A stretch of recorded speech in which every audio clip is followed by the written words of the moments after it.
Takže čaute, vítajte pri mojom prvom úplne kratučkom tutoriáli. Dneska vám ukážem, ako sa sťahuje hra GTA San Andreas Multiplayer a ako ju spustiť. Takže stiahnite si ju následovne, dáte si stránku www.sa.mp.com, dáte si downloads a stiahnite si toto prvé.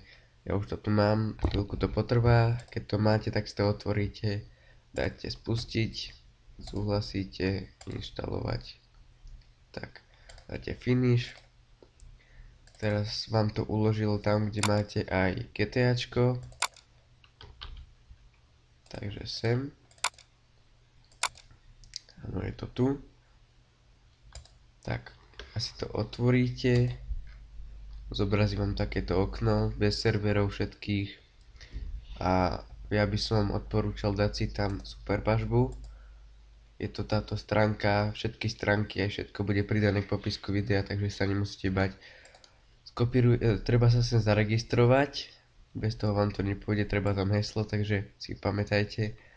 Skopírujte si túto adresu, kliknite si na túto oranžovú vaječku Add server a tu už ju máte, dáte OK, áno, ja už ju tu mám, takže malo by vám to ísť. Tu si dáte meno, akékoľvek chcete a server spustíte touto zelenou šípočkou a to si ukážeme až zajtra, takže dík za sledovanie, vidíme sa zajtra.